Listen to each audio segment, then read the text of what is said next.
Okay. Right, so welcome to performance management. The performance management is a training session that's going to be run over 3 different sessions. The first session, we're going to discuss communicating and monitoring. The second session is going to be a series of videos provided by Fair Work, and that's entitled Workplace Relations Education Series.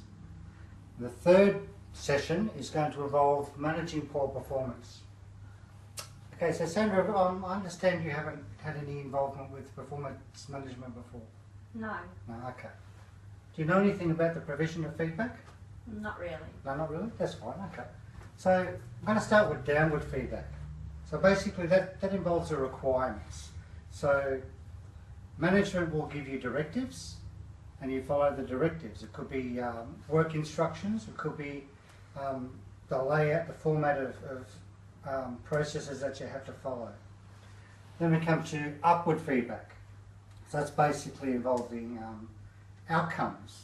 So the outcomes of what you've asked to do, you need to report that back. That's how upward feedback basically works. It's all about communication. Communication is critical to the outcomes in the workplace. Okay, we also have diagonal and vertical feedback.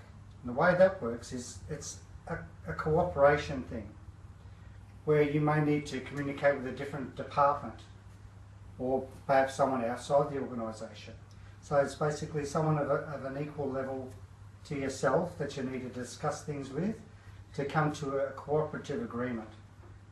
So you're basically facilitating one another. Even though you have different tasks that you have to perform, you're working to the same mission. So the outcomes need to be shared and worked with together. Okay. Whereas vertical feedback, that could be at different levels. You could be needing to communicate to another team's work group. So you're not specifically talking to a colleague, you might be talking to another department, but at a different level. Just speaking with them about what you need or asking them what they need from you. Okay, so in order to do that, we need systems in place to give us information. So we need to monitor employee performance. And we do that with key performance indicators, also known as KPIs. That's a common term. Okay, now clues are left behind for every action which can tell us different things.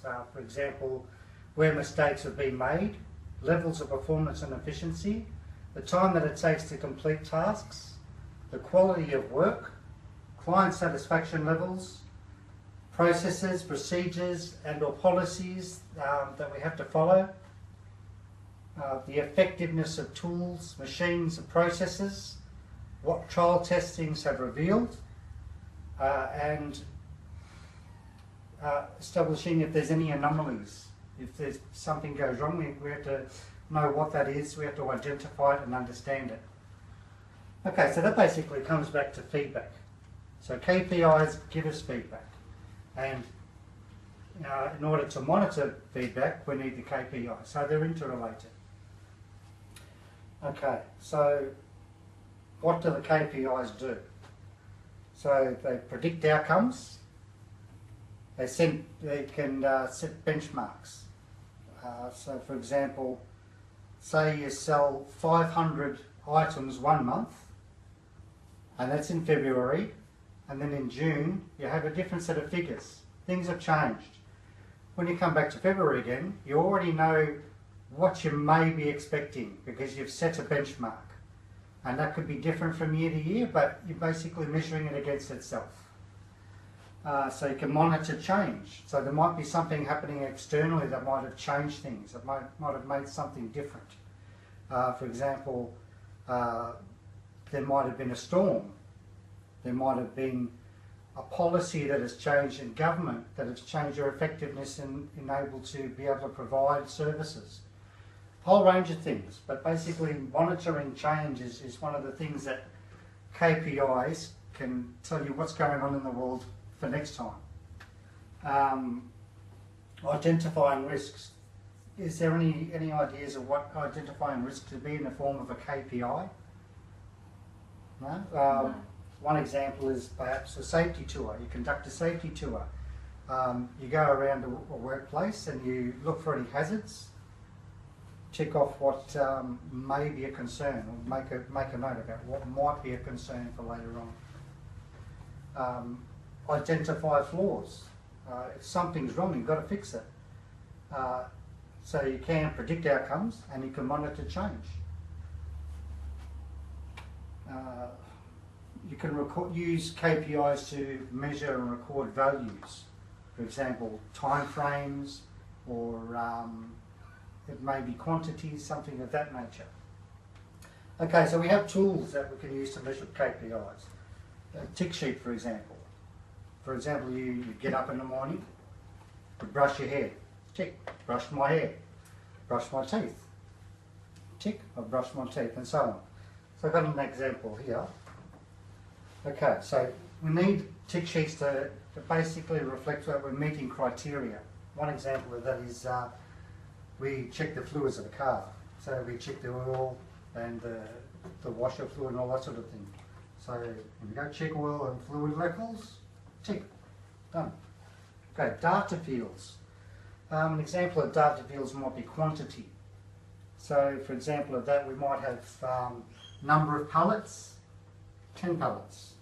Master cases, we might have 32 cases per pallet. Number of units within those cases, we might have, say, 100 units in each master case. And that's going to give us a total, which we record. It's going to be something like, what is that, 3,200 units per pallet. Okay, so that's just a record of what we've actually shipped out. Another example of quantity might come in quantity, like a data field. We might use time frames, for example. So let's say we received a shipping container's come on the dock. It's come in at 7 o'clock. Okay. Now we want to know the duration that we've had it there, and it's finished unloading at 10 o'clock. Okay, so that gives us a history of what's happened. Okay, does this make sense so far? Yeah. Yeah? Mm. You got that? How's that, Reece? You make any sense of that, Shirley? Mm-hmm. Yeah? Okay, no problem. Yep. Okay, there are other forms, of course. We could simply use something like a yes-no response on some data sheets. For example, were the correct items picked for the order? Yes or no? Yes, they were. Okay, in terms of dealing with clients, we might need to ask open questions, closed questions, basically trying to distinguish what they need as opposed to what they want. We can use leading questions because we want to draw out more information from them. The client may tell us one thing and mean another thing, but if we use leading questions, we can guide the conversation and we can lead to a conclusion. So we get the information that we want without that information being hidden. We draw out a conversation to a point where we find out the needs versus the wants of the clients. And where this is important in terms of a KPI is we know, okay, this is what they need, this is what we must supply, this is what we have to deliver on, this is what they want. Okay, to what degree is that going to affect the outcome of the sales? There's lots of variables in that relation.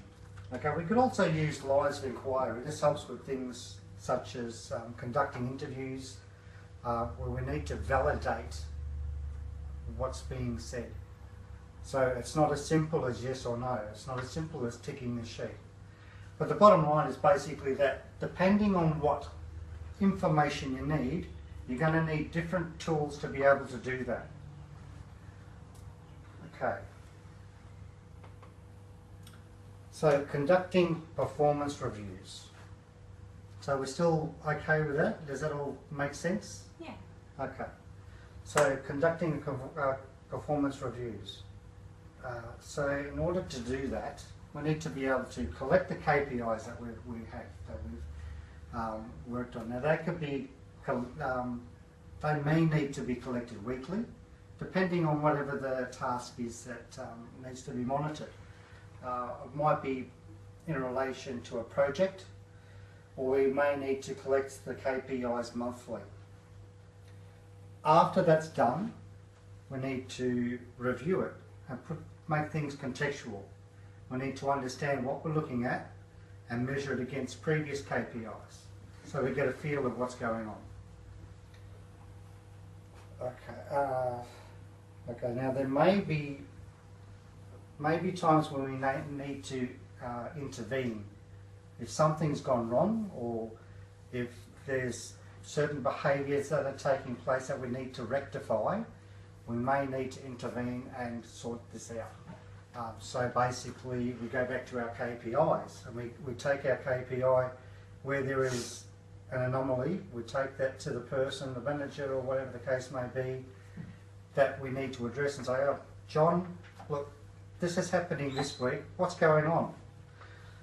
So we come back up here again to provision of feedback. So we're basically giving downward feedback. We're saying, okay, what's going on, John? We need answers to what's going on here.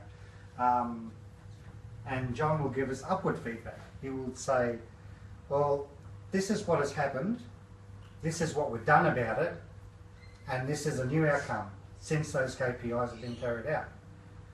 Okay, that's fine. So basically, in many cases, it's going to be a situation where departments have got things under control. We just need to see how things are going, and then we can work from there.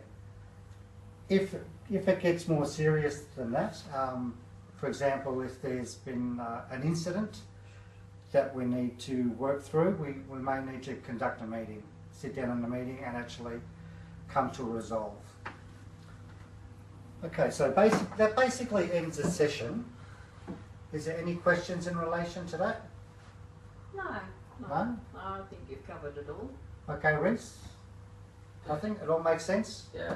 Fantastic. Okay, so what we'll do now is we'll adjourn for now, and we'll come back in another 10 minutes and we'll watch the videos from Safe Work.